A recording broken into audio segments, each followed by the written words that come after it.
Hola, ¿qué tal, amigos y hermanos? Para mí es un verdadero privilegio volver a encontrarnos de nuevo por estos medios. Quiero agradecer infinitamente el apoyo que le han dado a nuestro canal y a nuestra página y espero que en el Señor que nos sigan apoyando para seguir llevando los estudios y próximamente las predicaciones y reflexiones glorificando a nuestro Señor en el tiempo final. Pues hoy, como es debido, tenemos la continuación del estudio bíblico sobre Apocalipsis. Estamos ya en el capítulo 1. Hoy vamos a tratar los versos del 14 al 18. Así que vamos de inmediato. Ya hemos orado y hemos puesto todo en las manos del Señor para que el Espíritu Santo nos ayude y nos guíe y sobre todo pongan ustedes que están oyendo ahí el deseo de escuchar, porque la Biblia dice que la palabra del Señor es como la miel y como la miel que destila del panal. Y de eso sí sé yo, porque mi papá toda su vida fue apicultor y nos tocó acompañarlo muchas veces y sabemos lo que es comer la miel directamente desde el panal. Así que vamos inmediato a pasar a la lectura bíblica de la noche de hoy.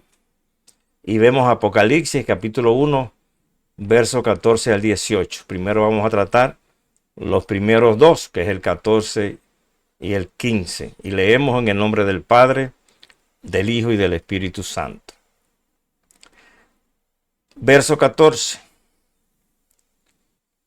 Su cabeza y sus cabellos eran blancos como la blanca lana, como la nieve. Sus ojos como llama de fuego. Y continúa el apóstol Juan diciéndonos el verso 15, y sus pies semejantes al bronce bruñido, refulgente como un horno, y su voz como estruendo de muchas aguas. Damos gloria al Señor por su palabra, damos gracias al Señor por la palabra. La palabra es buena y eficaz. Aquí vemos un contraste, aquí vemos algo que ya lo habíamos visto, lo que hemos estudiado la palabra en Daniel capítulo 7, verso 9, que vamos a leerlo dentro de un ratito. Pero vemos aquí que el apóstol Juan habla de lo que está viendo. Dice las escrituras y dice que sus cabellos eran blancos como la blanca lana, como nieve. Esta figura nos habla de la eternidad. Él es el anciano de días de Daniel, capítulo 7, verso 9. Yo lo voy a leer porque, hermano, esto tiene que ser con la palabra del Señor constantemente. Y dice Daniel, capítulo 7, verso 9, lo siguiente. Daniel, ¿verdad? En su visión también. Dice Daniel, estuve mirando hasta que fueron puestos tronos y se sentó un anciano de días, cuyo vestido era blanco como la nieve y el pelo de su cabeza como lana limpia. Su trono llama de fuego y las ruedas del mismo fuego ardiente. Aleluya. Está pasando, hermano, lo que Juan está viendo aquí. Está viendo mientras el mundo está bajo el día del Señor, en el cielo se está preparando algo grande. A Juan se le mostró cómo iba a pasar todas las cosas, cómo se está organizando todo en el cielo. Y aquí también nos habla de su dignidad, de la dignidad del Señor. Dice Juan que sus ojos como llama de fuego y su vista es penetrante. Aleluya. El Señor tiene un conocimiento perfecto, un discernimiento infalible y un escrutinio ineludible.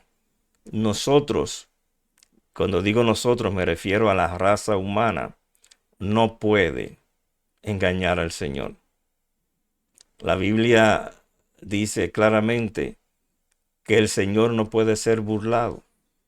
El Señor tiene un conocimiento perfecto, un discernimiento infalible, infalible en todas las cosas.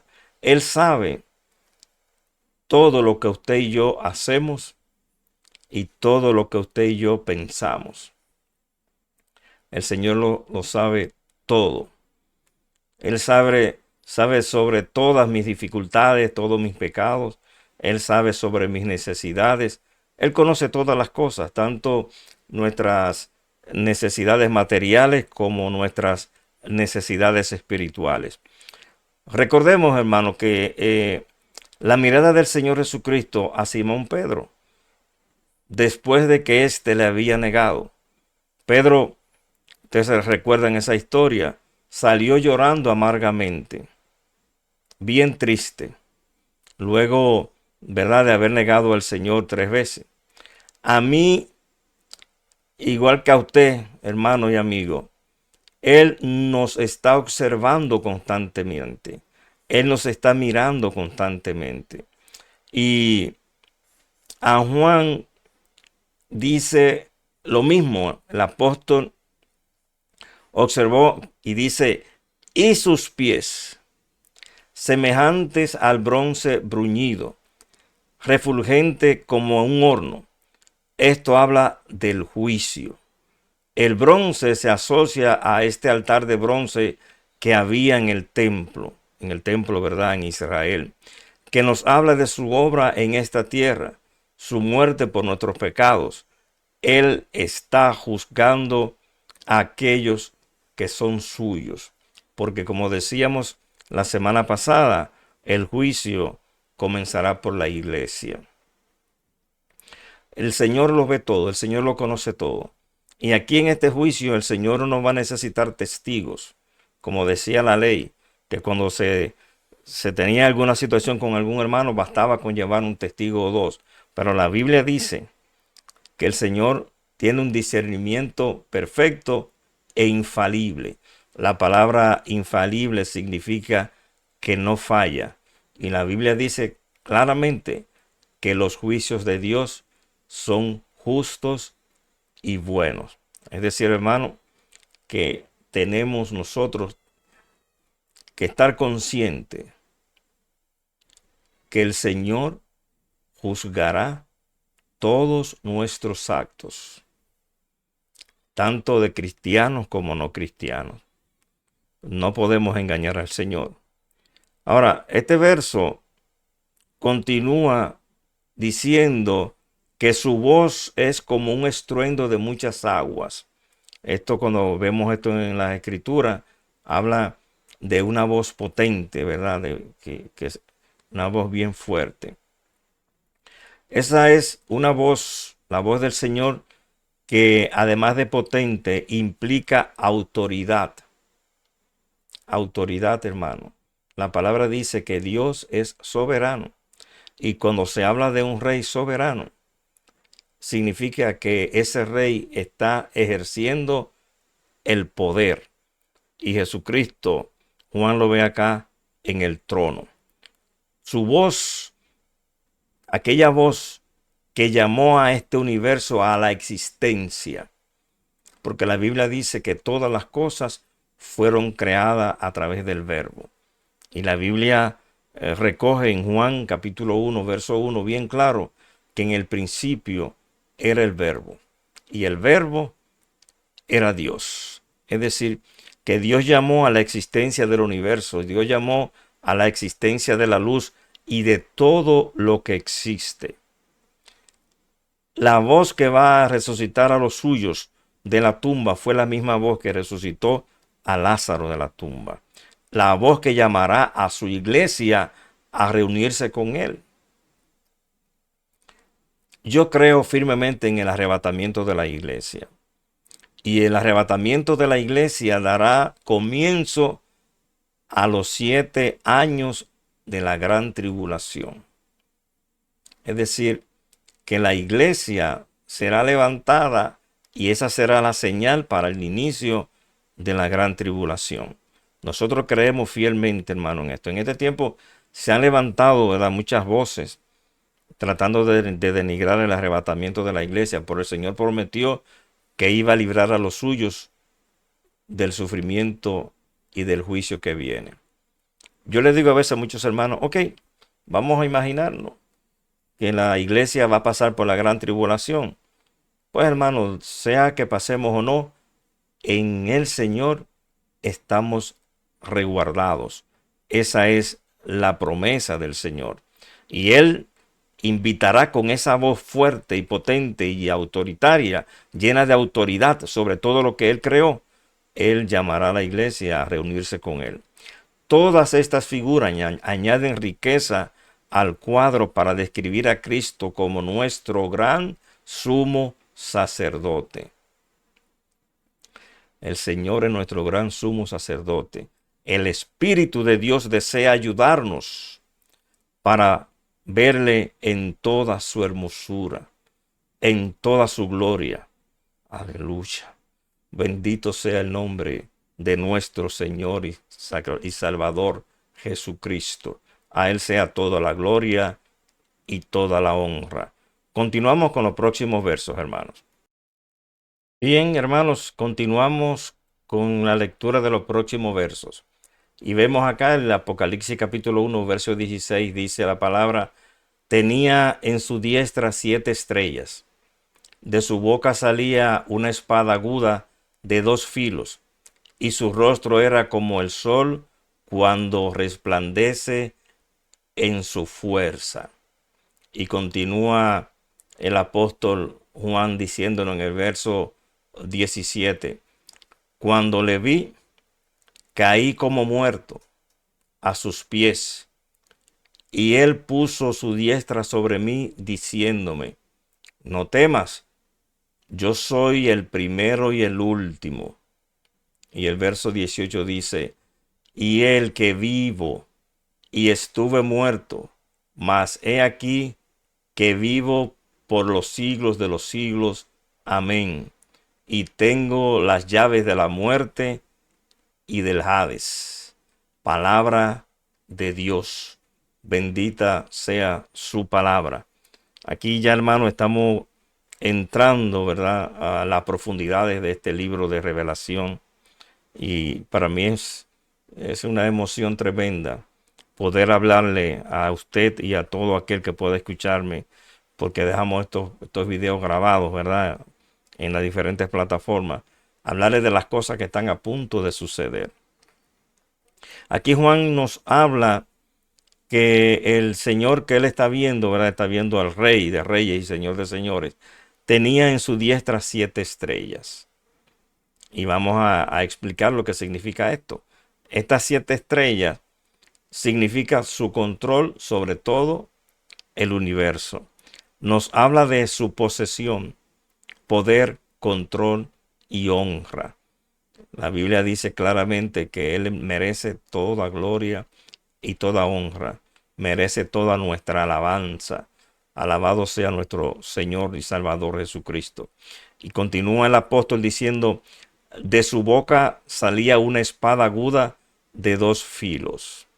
Y todo el que ha estudiado el libro de Romanos sabe que cuando habla la Biblia de una espada de 2 filos, se está refiriendo a la palabra de Dios, que es más aguda y penetrante que una espada de 2 filos. Y dice Juan también, describiéndonos lo que está viendo, y su rostro era como el sol cuando resplandece en su fuerza. Aleluya. La gloria del Señor es como el sol. Cuando nos vamos a la transfiguración que vieron, ¿verdad?, algunos de sus discípulos, cuando el Señor subió al monte, y dice que cuando el Señor bajó, ¿verdad?, que ellos veían la cara del Señor como el sol. Igualmente cuando Moisés fue al monte, ¿verdad?, a recibir la tabla de los 10 mandamientos, que estuvo hablando con nuestro Salvador, dice la Biblia que él bajó con la cara reluciente como el sol. Eso es la gloria del Señor. Bendito sea nuestro Señor Jesucristo. Es posible, hermano, mirar directamente al sol. Usted sabe que eso es imposible. Nuestros amigos oyentes y hermanos de la iglesia, pues piensa que podría mirar directamente al creador que hizo el sol. Si nosotros no podemos mirar al sol porque nos deslumbra, nos podemos quedar ciegos si lo miramos directamente. Pues imagínese usted si podríamos mirar al que creó al sol. Aleluya. Es tremendo lo que dice la palabra, hermano. En el verso 17, nuestro hermano Juan, el apóstol querido, ¿verdad? Dice el apóstol amado, el que era más joven del Señor, que se recostaba sobre su regazo. Es el autor de este libro, era ese apóstol, el más joven.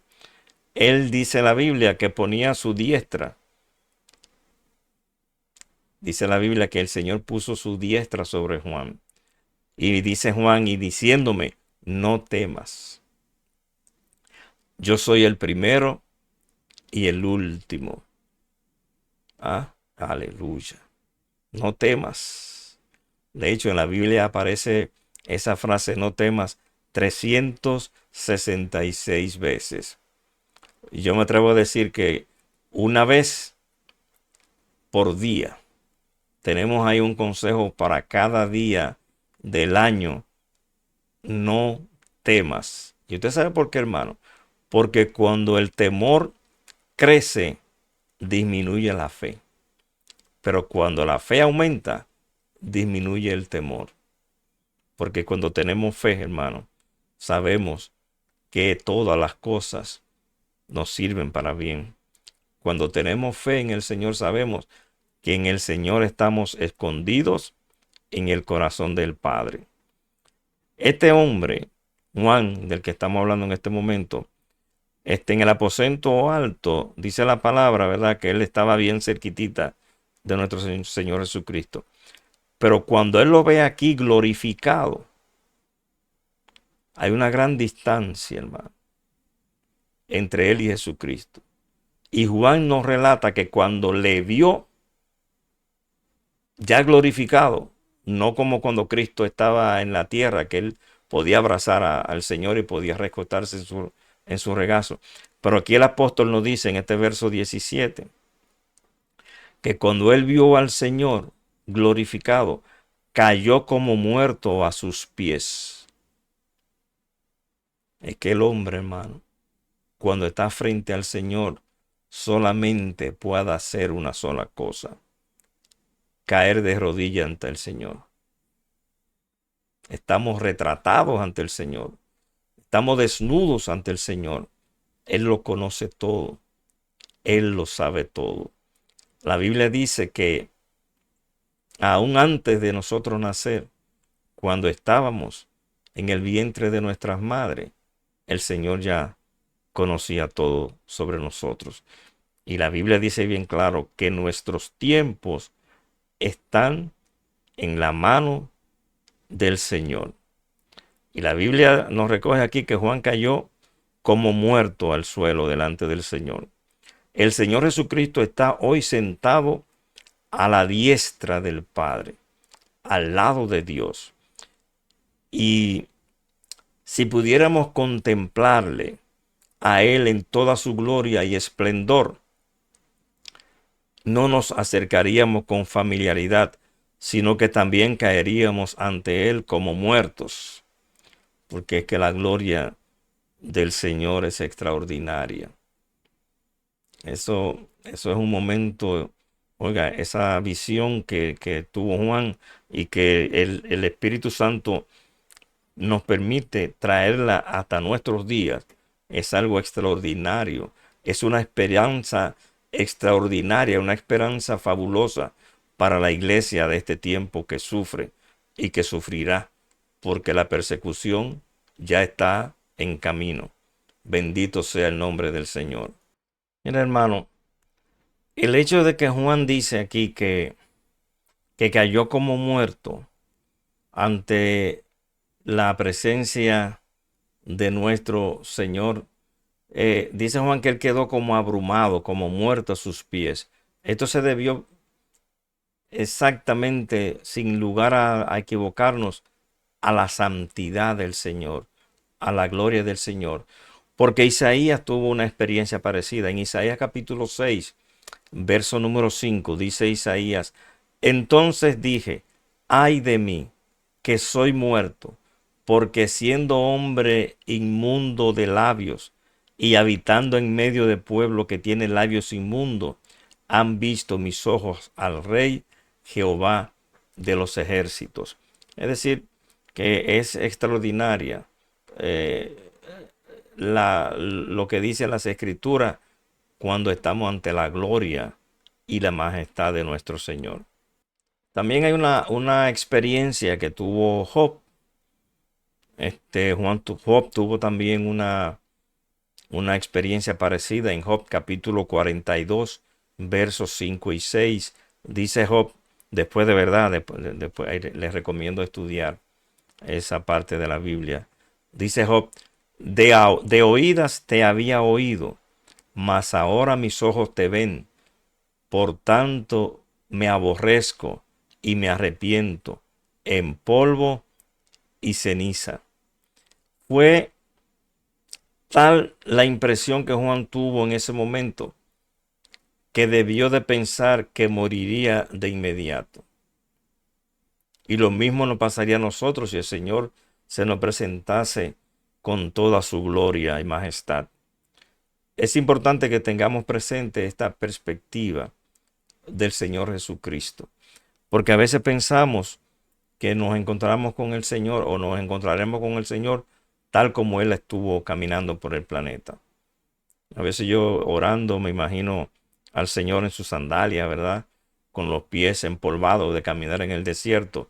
Pero la visión de Juan nos muestra otro aspecto muy distinto de la gloria y la majestad de nuestro Señor. Por eso cuando el Señor cumplió, ¿verdad? Y dijo, consumado es el plan de salvación, Él le dijo al Padre que le devolviera la gloria que tenía allá en el tiempo, en la eternidad.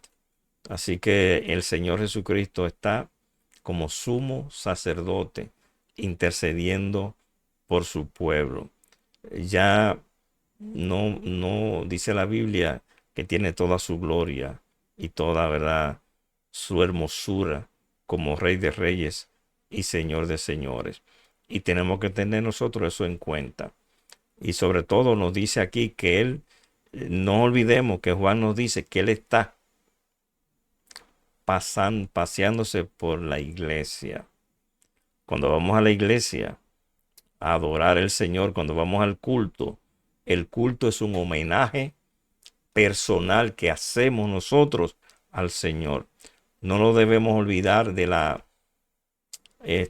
reverencia que debemos tener cuando nos acercamos al altar de la iglesia, porque allí está el Rey de Reyes y Señor de Señores. Él prometió que iba a estar donde hubiesen dos o más reunidos en su nombre. Bendito sea el nombre del Señor.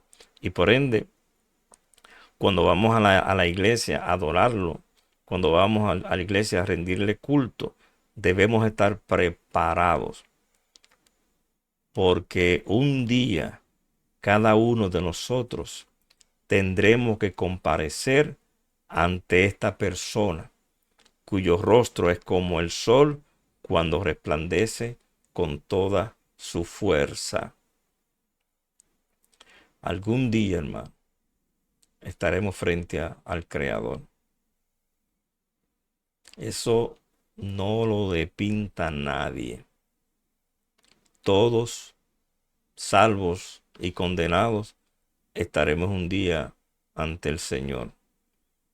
Y depende de tener a Jesucristo como abogado y salvador.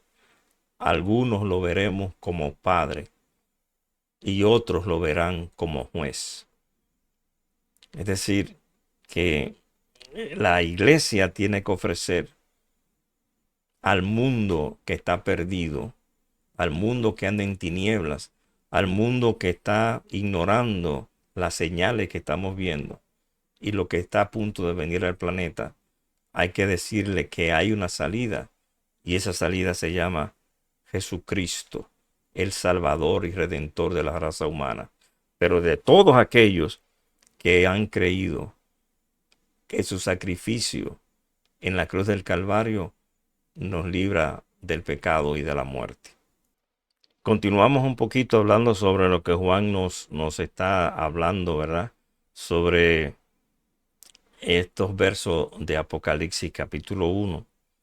Vemos entonces, hermanos, que hay un momento que Juan habla de unas palabras de consuelo, cuando dice que el Señor puso su diestra sobre él y le animó con varias verdades consoladoras sobre las que fundamentalmente nosotros tenemos fundamentada, valga la redundancia, nuestra fe.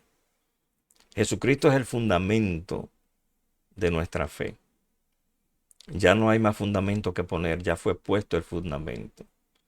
Y los apóstoles, ese fue el trabajo de ellos, poner el fundamento, y la Biblia dice que el fundamento es Jesucristo. No hay otro fundamento. No se empeñe en buscar otro fundamento, ni a llevarse de cuento de camino, de que hay más formas de ir al Padre. La Biblia es bien específica y nos dice que el único camino al Padre es Jesucristo. Después, todos los demás caminos conducen al juez. Cualquier otro camino que usted quiera escoger, el camino de las obras, el camino de los sacrificios, de los inventos humanos, todos esos caminos te van a llevar al juez. Pero el único camino al Padre es Jesucristo. Si queremos ver a Dios como Padre, tiene que ser a través de Jesucristo. Y Juan recibe este consuelo de parte del Señor, porque el Señor es hermoso, hermano. El Señor se preocupa por usted y por mí. El Señor dice en la Biblia que está constantemente como sumo sacerdote intercediendo por nosotros ante el Padre. Es decir, que cualquier situación que tengamos, cualquier dificultad, acércate a Jesucristo. En tu casa, en la comodidad de tu hogar, en tu aposento, en el lugar más solitario que te puedas tener, en tu lugar preferido, ahí donde estás ahora, que estás oprimido, estás triste, estás preocupado, acércate al Señor. Él te espera. La Biblia dice que Él nos extraña. El Señor te extraña. El Espíritu Santo, dice la Escritura, que anhela ministrarnos, porque la voluntad del Padre es que todos procedamos al arrepentimiento. Y al verdadero arrepentimiento nos lleva al perdón. Oiga, la única salida de este planeta es ser lavados por la sangre del Cordero y recibir el perdón de nuestros pecados. Por eso mire cómo dice Mateo capítulo 17, versos 6 y 7. Al oír esto, los discípulos se postraron sobre sus rostros y tuvieron gran temor. Entonces Jesús se acercó y los tocó y les dijo, levantaos y no temáis.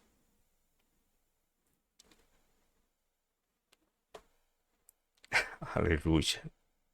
No importa la situación que estás pasando ahora. No importa la enfermedad, no importa el diagnóstico médico. No importa nada, hermano.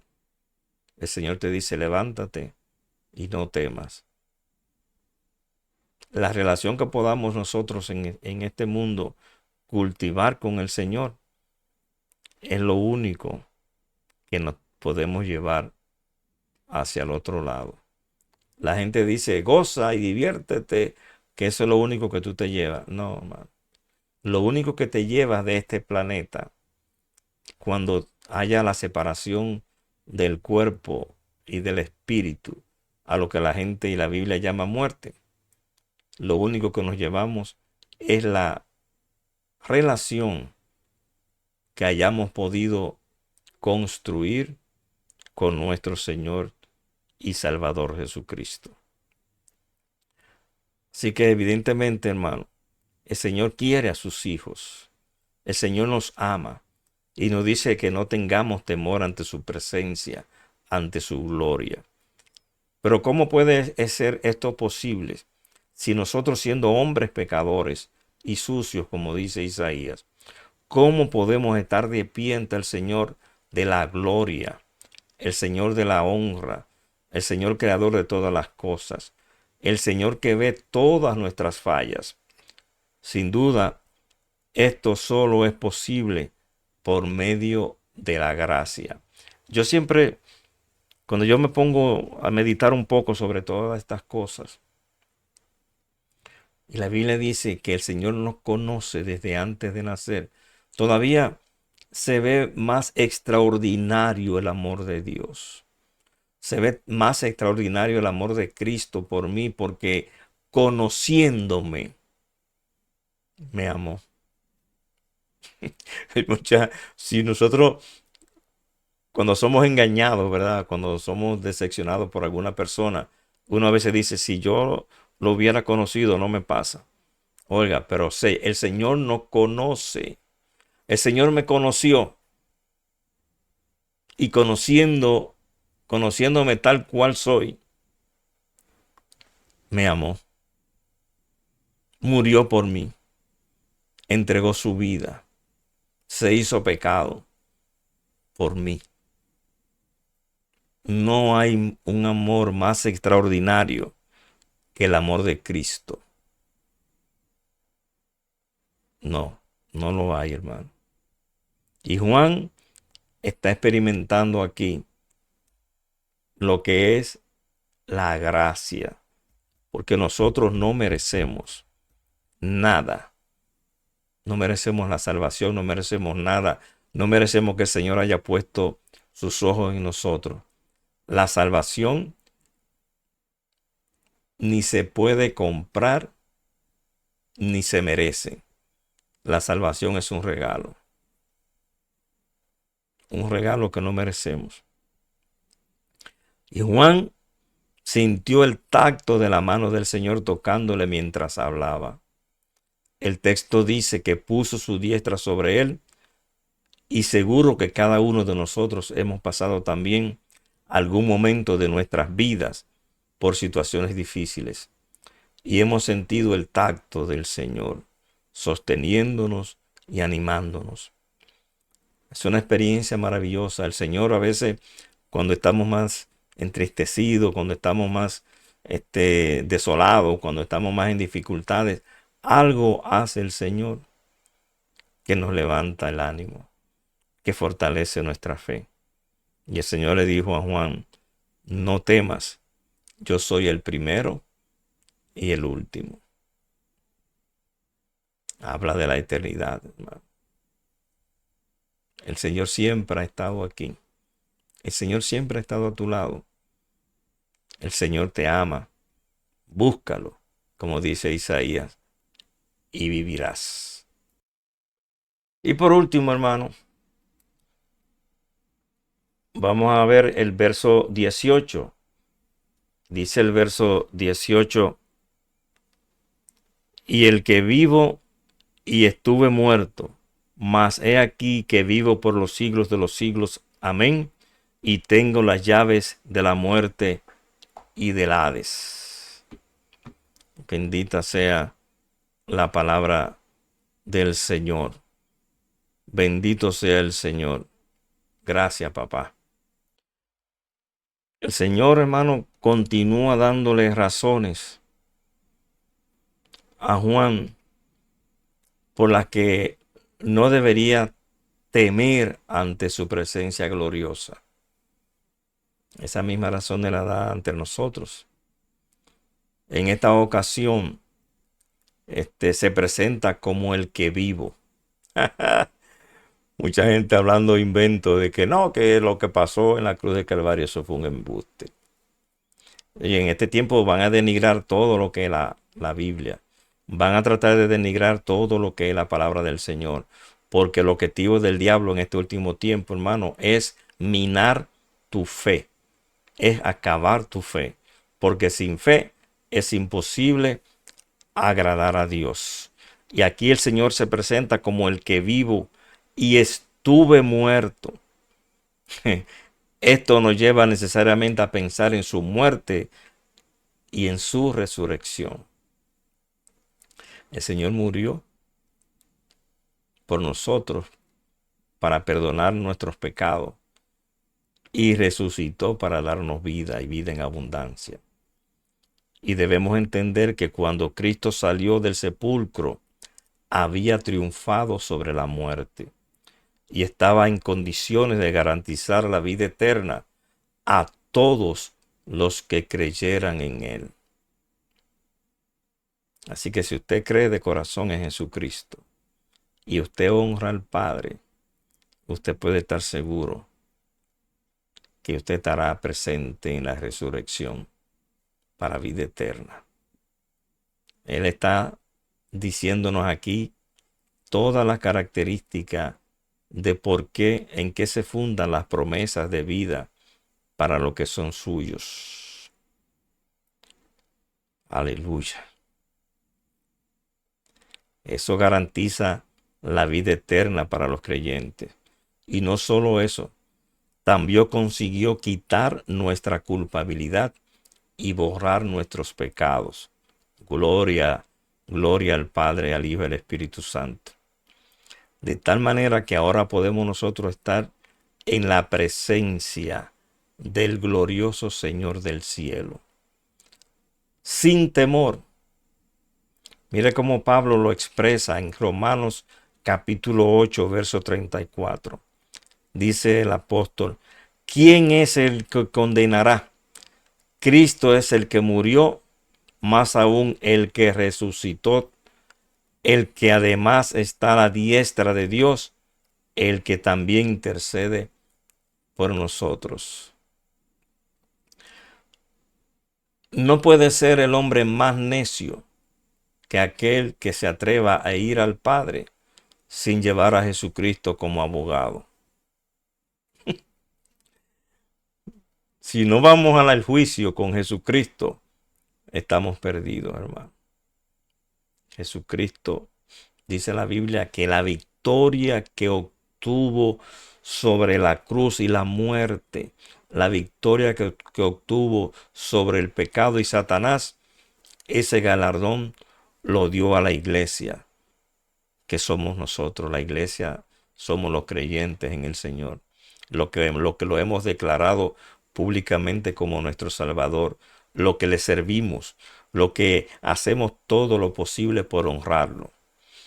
Porque somos débiles, hermanos, fallamos. Pero la Biblia dice que Él no rechazará jamás un corazón contrito y humillado.